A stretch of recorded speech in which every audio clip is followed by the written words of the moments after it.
The air in the rusty Anchor bar was thick with the smell of stale beer and fried food. The dim lighting and the hum of classic rock playing in the background gave the place a worn-out, familiar feel. It was a dive bar in the heart of Springfield, Illinois, a place where locals came to unwind after a long day. But tonight, the atmosphere was anything but relaxed. I realized my palms were slick with sweat as I reached for the door handle. My heart pounded in my chest, and my breath came in short, uneven gasps. With a shaky grip, I pulled the door open and stepped inside. The bar was brightly lit, modern in a way that clashed with its otherwise gritty vibe. The energy inside felt electric, almost overwhelming, like the calm before a storm. As I took another step, the harsh screech of a chair dragging across the tiled floor pierced through the air. It grated like nails on a chalkboard but magnified tenfold. Instinctively, I turned toward the sound, and that's when everything changed. Before I could fully process what was happening, a blinding flash caught my eye, and an unbearable, searing weight slammed into my chest. The force pushed me back, but somehow I stayed on my feet, though my mind struggled to catch up. My breath hitched as I looked up and saw Daniel Carter standing there, his face twisted into a grimace, the barrel of a gun aimed squarely at me. It wasn't a small weapon either, certainly not the .22 caliber I might have expected.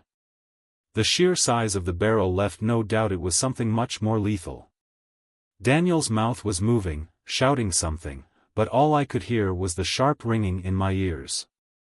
Even though his words were a mystery, the crazed look in his eyes made his intentions crystal clear. He was unhinged, completely out of control.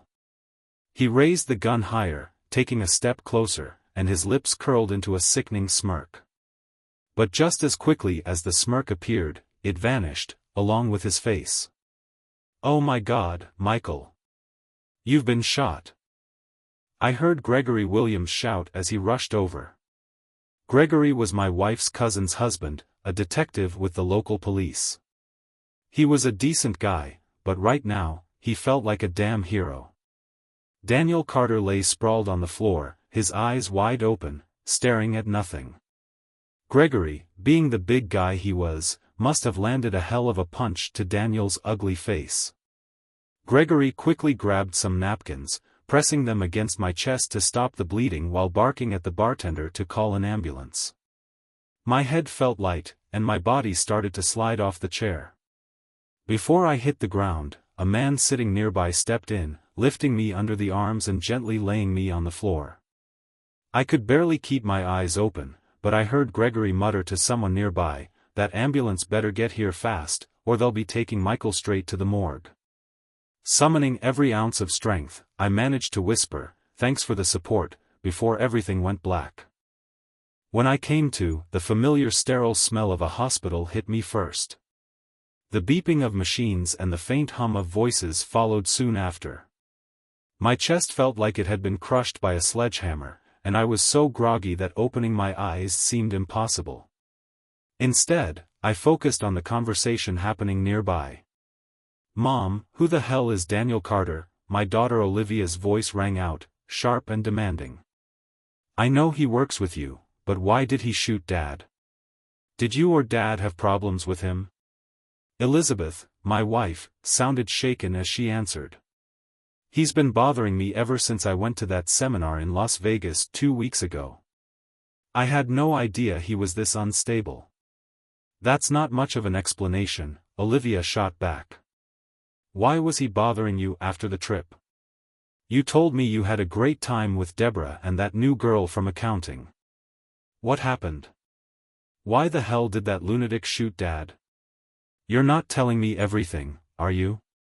Are you sleeping with him? Are you cheating on Dad? Tell me you're not having an affair with that pathetic freak." Lying there, listening, I could only hope Olivia meant Carter and not me, though, knowing Elizabeth, I wouldn't have been surprised if she sarcastically asked Olivia which freak she was referring to. "Of course not," Elizabeth insisted. "Daniel only ended up at the seminar because Thomas Lane's wife got sick, and Thomas couldn't make it. Daniel filled in for him. I didn't even know he was in Vegas until after I got back. If you didn't know he was there, then why did he start harassing you? What did he want from you? Olivia pressed. He wanted me to sleep with him, Elizabeth admitted. He tried to blackmail me, but I refused to go along with it. Mom, your answers are infuriating, Olivia snapped. Everything you're saying only leads to more questions. Dad is lying in a hospital bed after taking a .38 caliber bullet to the chest. It barely missed his heart and grazed his lung. He almost died, and you're telling me this all happened because some guy at your office was trying to blackmail you for sex? But you're not answering all the obvious questions running through my head: why, where, when, who, how, and what the hell? Olivia pressed, her frustration boiling over. Before Elizabeth could respond, a confident female voice interrupted. Mrs. Taylor, my colleague and I need to ask you a few questions about today's incident. Could you come with us? We need your statement to better understand the nature of this shooting. Olivia muttered under her breath as Elizabeth followed the officers out of the room, the soft thud of the door closing behind her. I hope the police have more luck getting answers than I have, Olivia said, turning back toward me, her voice trembling. Dad, please tell me everything is going to be okay. Mom and we can't do this without you. Cautiously, I opened one eye, and there she was, sitting alone with her face buried in her hands, clearly fighting to hold back tears. I'll recover as fast as I can, I managed to mutter. My voice startled her, but relief quickly replaced her shock. Dad, you're awake, she exclaimed, her face lighting up. The doctors told us you're out of danger. They said everything would be fine, but Mom and I have been sitting here waiting for you to wake up. I promised her I'd call her as soon as you did. With that, Olivia jumped up and hurried out of the room, returning barely a minute later with a middle-aged nurse. The nurse's warm smile helped ease the tension in the room. She handed me a cup of ice water, positioning the straw so I could take small sips, and quickly checked my vitals. I'll let the doctor know you're awake and talking, Mr. Taylor, she said kindly. It's good to see you improving. If things keep progressing well, you'll be heading home soon. With that, she left the room. Olivia leaned closer once the nurse was gone. Do you remember what happened, Dad? Are you in a lot of pain? Some bastard shot me, I grumbled. And yeah, it hurts like hell. My question is, why would that idiot want to kill me? No one knows yet, Olivia admitted. The police are investigating. They're talking to Mom right now. Daniel Carter, I repeated, trying to piece things together. I only remember seeing him once at one of your mom's work events. I don't even think we spoke. He's the one who shot me? Olivia nodded grimly. Yeah, he shot you in the chest with a .38 caliber pistol. The bullet just missed your heart but grazed your lung. He was about to shoot again, but Gregory Williams happened to be at the bar and took him down before he could pull the trigger. You're lucky Gregory was there. Damn lucky, I replied, my voice dripping with sarcasm. Was your mom upset when she found out I'd been shot? Are you kidding? She was devastated, Olivia said earnestly. I had to drive her here because she was too shaken to drive herself. She cried the entire way. Why are you asking, though? You know how much Mom loves you. Is there something going on I don't know about? It seems like there's a lot happening that none of us knows about, I replied, my tone heavy with suspicion. The big question is, why would Carter try to kill me? And just as important, does your mother have anything to do with it? Olivia hesitated but eventually said, Mom claims Carter was trying to blackmail her into sleeping with him. She says she refused, but it doesn't sound like he had any real leverage over her to make him think she'd give in. I sighed deeply, the weight of the situation pressing down on me. I don't need to tell you this, but if your mother is lying to me, Olivia, I'll leave her so fast it'll make her head spin. I've been faithful to her our entire marriage, and I won't tolerate any betrayal on her part. You've never hidden how strongly you feel about loyalty, Dad, Olivia said, her voice softer. Mom knows that better than anyone, and I don't think she'd ever betray you. Honest, I think she's telling the truth. You know how beautiful Mom still is. There's no way she'd be with someone like Daniel Carter. I raised an eyebrow, unimpressed by her attempt to reassure me.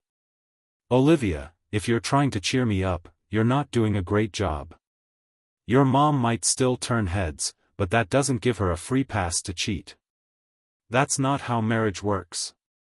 Realizing her mistake, Olivia quickly backtracked. I didn't mean she'd cheat on you, Dad. I just meant if she ever did, which she wouldn't, it'd never be with someone like Carter. That's all I meant. Stop digging yourself deeper, Olivia, I said, cutting her off. Before Olivia could respond, Elizabeth appeared in the doorway. You're awake, she exclaimed, her face a mix of relief and exhaustion. I was so worried about you. Then why would you even be worried about me? I asked, my tone dripping with sarcasm. It's not like one of your work colleagues just shot me with a .38 caliber pistol or anything. Nothing to lose sleep over, right? Depending on why he wanted me dead, of course. Elizabeth froze mid-step, my words hitting her like a freight train. Tears welled up in her eyes, and within seconds, she was sobbing. He shot you because I told him you'd kick his ass if he didn't stop harassing me, she admitted between gulps of air. He has videos of me in compromising positions. He thought I'd rather sleep with him than risk him showing them to you. And God, I was so stupid. I threatened him. I told him you'd give him a serious beating if he didn't back off. Her voice cracked, and she wiped her face with trembling hands. Michael, I didn't realize how unstable he was. He said that if you so much as looked at him the wrong way, he'd shoot you. He even bragged about having a permit to carry. I had no idea it would come to this. I narrowed my eyes, my voice sharp and cutting. He told you he was carrying a .38 caliber? That's no joke, especially at close range. That kind of firepower can kill a man instantly. At first, he said he had a Ruger .22, Elizabeth confessed. I laughed at him, Michael. I told him you'd shove that little gun up his ass if he tried to come at you with it. She shook her head, her voice dripping with regret. I guess he took that personally because, as soon as the waiting period was up, he went out and bought the .38. I took a deep breath, trying to keep my rising anger in check. So let me get this straight. This lunatic threatens to shoot me with his .22 if I get anywhere near him, and your brilliant response is to mock his choice of weapon and tell him to upgrade? Then he takes your advice, goes and buys a deadlier gun, and here we are. Why the hell didn't you tell me? Why would you provoke him like that? Elizabeth winced, her voice trembling. The police asked me the same thing. I wasn't trying to provoke him, Michael. I was trying to scare him off. I thought if I talked about how big and strong you are, he'd back down. I never thought he'd take it as a challenge and go buy a bigger gun. You know I would never intentionally do something to put you in danger. And yet, Olivia interjected coldly, that's exactly what you did, Mom. And you still haven't told us what these so-called compromising videos are or how Carter even got them. What did you do? Elizabeth hesitated, her face turning pale. The new girl who went with us to the seminar, she was younger, more free-spirited than Deborah or me. It was sweltering in Vegas, and she had friends who were members of a private club. She kept begging us to go with her. One of the perks was an Olympic-sized pool, so eventually, Deborah and I agreed. Olivia's eyes narrowed, and she raised a hand. I don't want to hear anything else, Mom. I think I already know where this is going. Elizabeth's face turned crimson, but she pressed on. It was a private club, and most of the members went naked or at least topless. At first, we were so nervous, but after about 30 minutes, it didn't feel strange anymore. It was just natural. What I didn't know was that Daniel Carter had a friend in the club. There were strict rules against taking photos or videos, but he broke them. He secretly recorded Deborah and me while we were topless. When we got back from Vegas, Daniel emailed me copies of the videos. He threatened to send them to you, to my parents, to anyone whose email address he could find. Deborah told me he sent the same threats to her, and his emails were worded to make it seem like we'd had an affair with him during the trip. He wanted me to sleep with him, Michael, but I swear to you, I didn't. I was terrified you'd believe the lies in his email, so I didn't show it to you. I didn't know what else to do. I felt a chill run down my spine as the weight of her confession sank in. My chest ached, not just from the gunshot wound but from the bitter realization of how naive I had been. Sweat trickled down my face as my head began to spin. Before I could respond, a tall stranger walked into the room, his presence commanding. "I'm sorry, but I have to ask both of you to leave," he announced firmly. "I allowed you to sit with your husband and father under the assumption that he would wake up to a friendly, supportive atmosphere. This is anything but that. I didn't anticipate him being under so much stress." The doctor remarked, "But if his recovery continues at this pace, you should be able to take him home in a day or two. It's fortunate the bullet followed the trajectory it did." "Of course, Dr. Morgan," Olivia replied, standing up and gently guiding Elizabeth toward the door. The doctor leaned over and began examining my wound, but I must have drifted off because the next thing I knew, the room was different. When I woke up again, a police officer and a man in plain clothes were standing near my bed. The officer gave me a small nod when he noticed my eyes open. "Mr. Taylor, I'm Officer Brooks, and this is Detective Parker," he said, gesturing to the man beside him. "We'd like to ask you a few questions about the events leading up to your surgery. Are you feeling up to talking? We'll try to keep it brief." "Sure," I replied, though my voice was rough. "I don't know much, but I'll answer whatever I can. Why don't you start by telling us what happened in your own words?" Detective Parker suggested. I took a deep breath and recounted everything I could remember, starting with the moment I walked into the bar and ending with waking up in the hospital. "Did you have any previous interaction with Daniel Carter before the shooting?" the detective asked. I shook my head. "No, I don't think so." "Have you read the emails he sent to your wife?" he continued. "She mentioned you're not particularly tech-savvy and that you don't know her passwords." His question felt like a slow pitch, easy to hit. "Elizabeth's right. I'm not great with computers, and she's never shared her passwords with me." "Did he send her something suggesting he was planning to shoot you?" Detective Parker asked. I shook my head. "I can't discuss what we've uncovered so far. We're just trying to piece everything together." He asked a few more questions about any interactions I might have had with Carter, and I told him the truth. I'd only seen him once at one of Elizabeth's company events, and we hadn't spoken as far as I could recall. Elizabeth had never even mentioned his name before. They seemed satisfied with my answers and left soon after, leaving me alone with my swirling thoughts. I couldn't shake the nagging feeling that I had royally screwed up. It was painfully obvious now. Elizabeth swore she hadn't slept with Carter, and I believed her.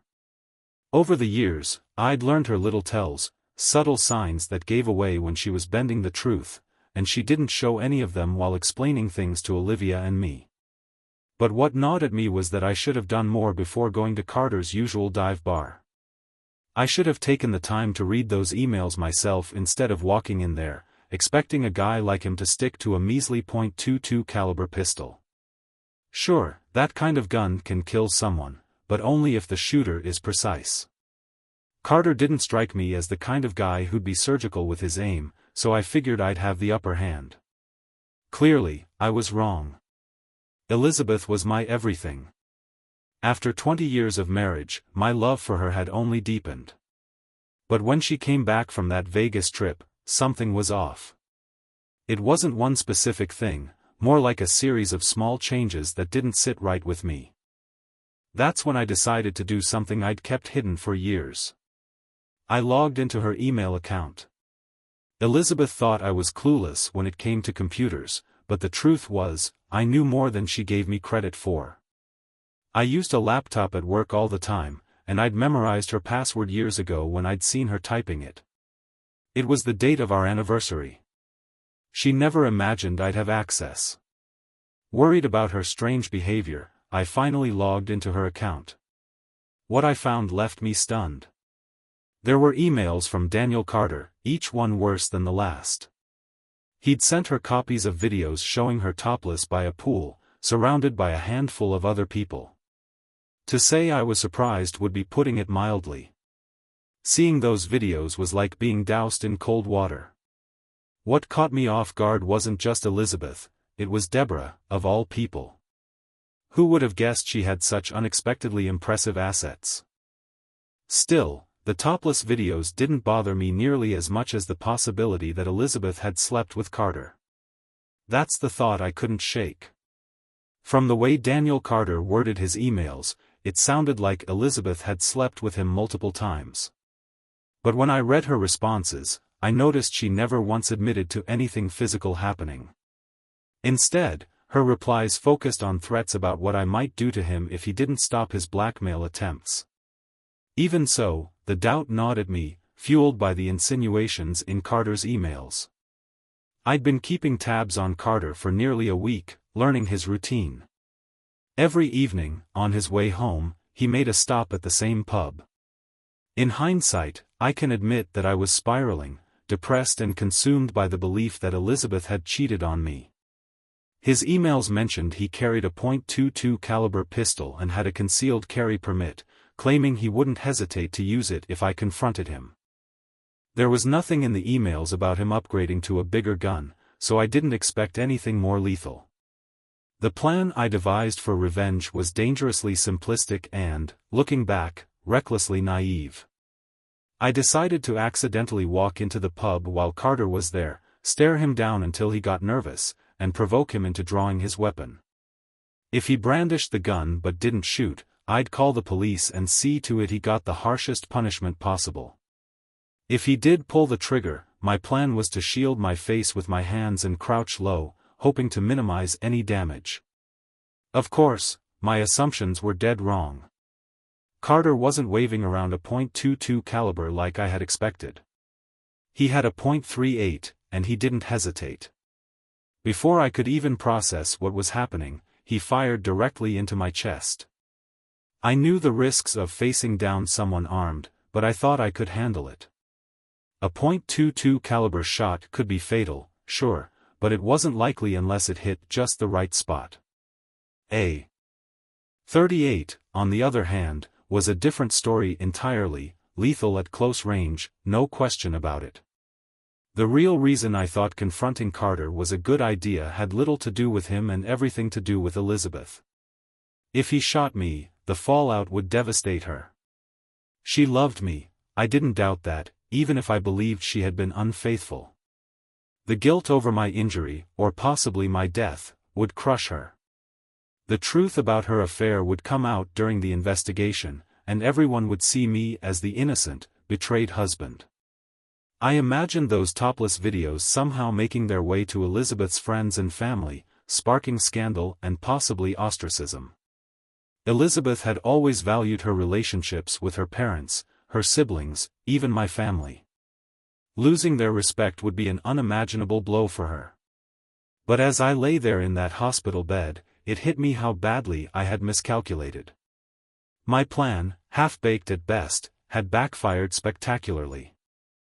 I'd made myself a target and nearly paid with my life. Now, I had to figure out how to fix the mess without Elizabeth finding out what a fool I'd been. I couldn't let her know I believed she was having an affair and concocted a ridiculous scheme to punish her and Carter.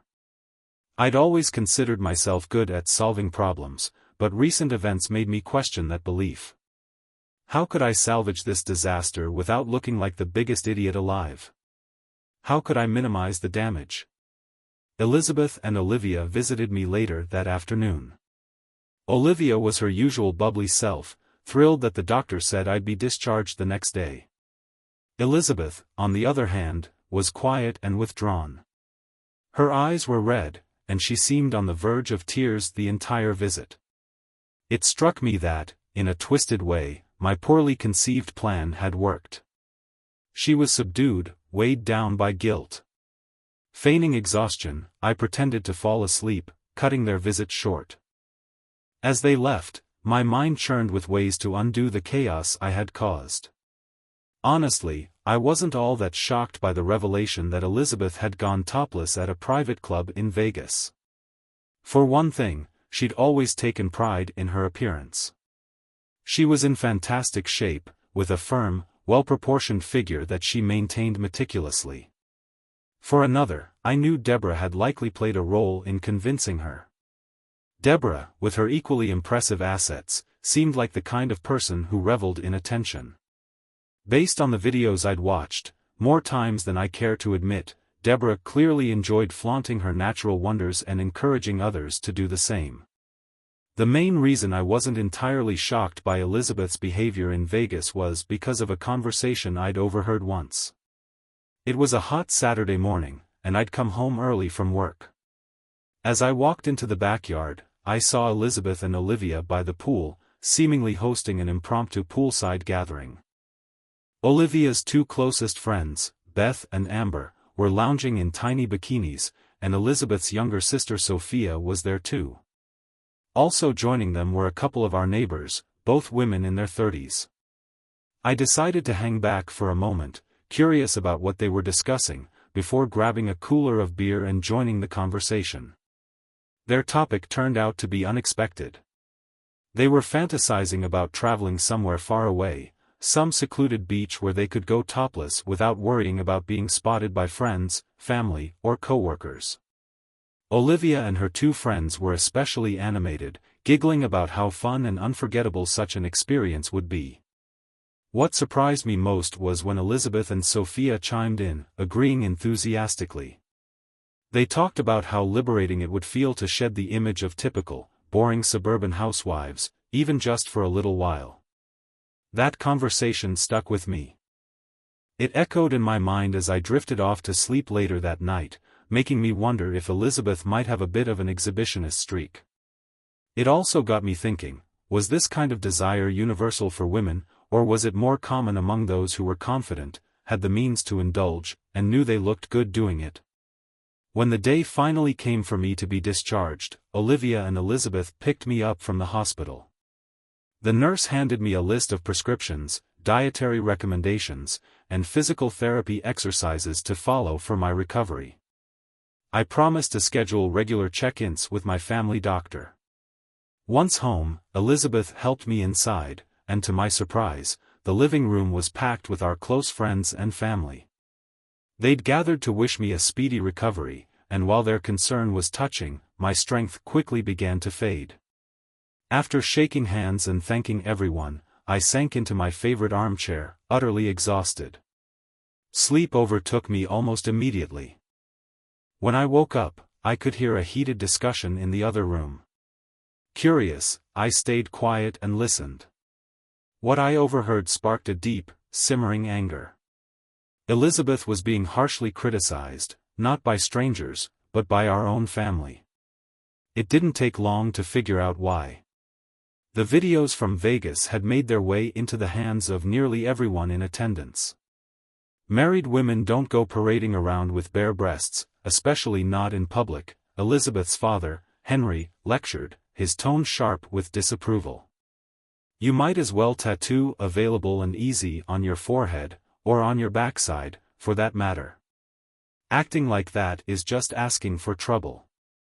Michael got shot because of you. Henry's right, my father chimed in as soon as the other man stopped to take a breath.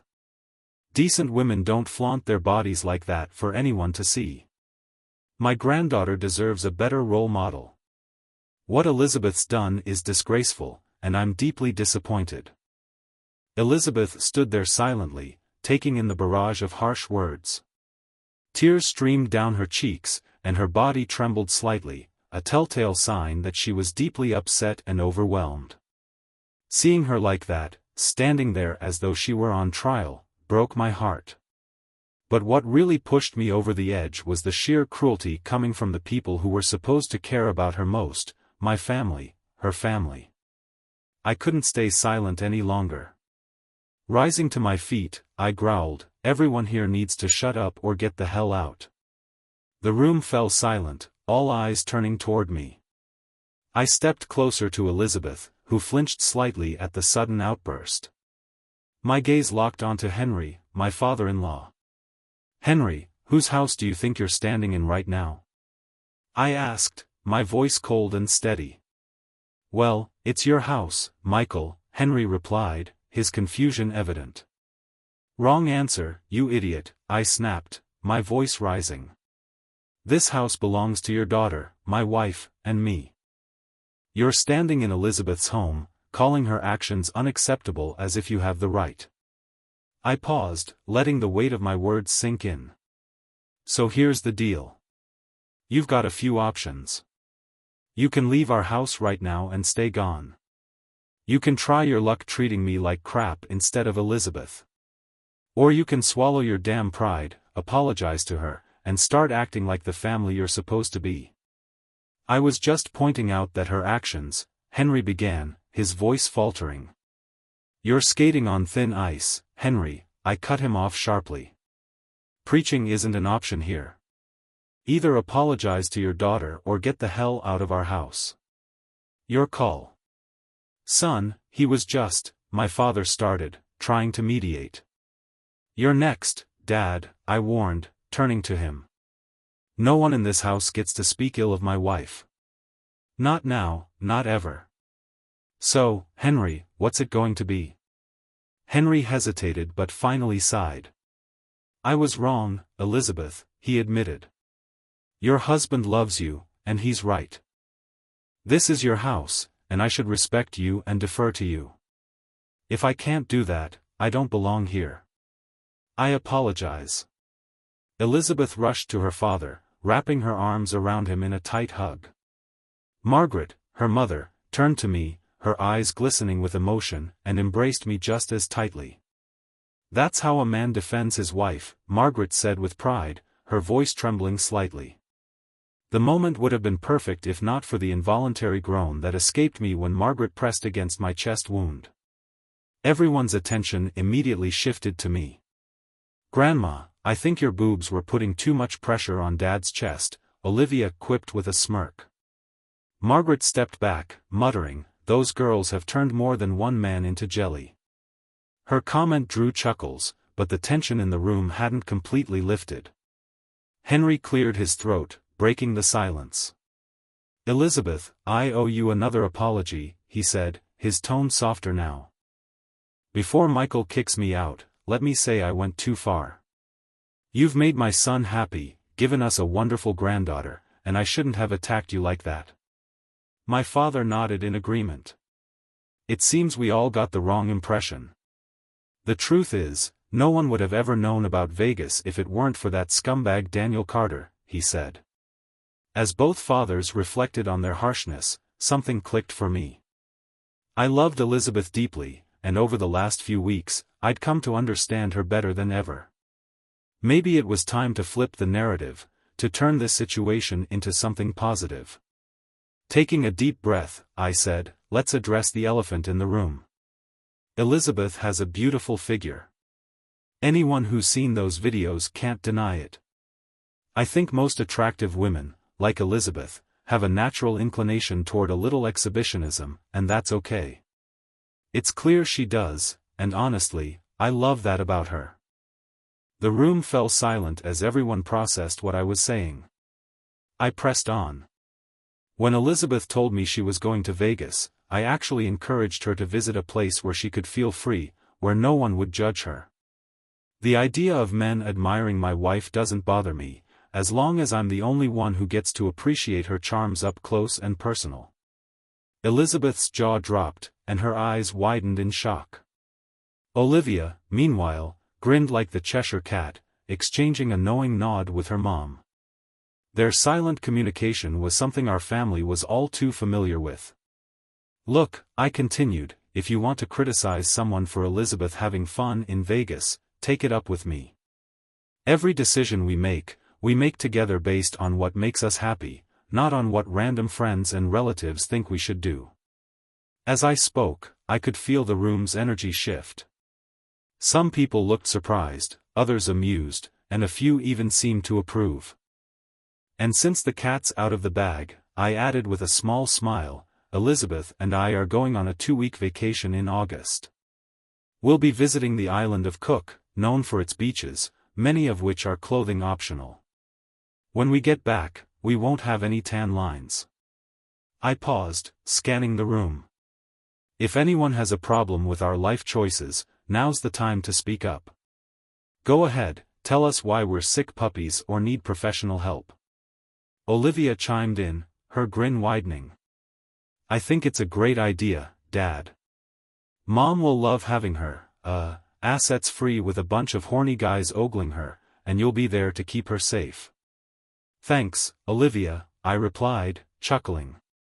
"It means a lot to know our daughter supports our, bacchanalia." Olivia laughed. "I can't wait. You promised I could come on the next family vacation, remember?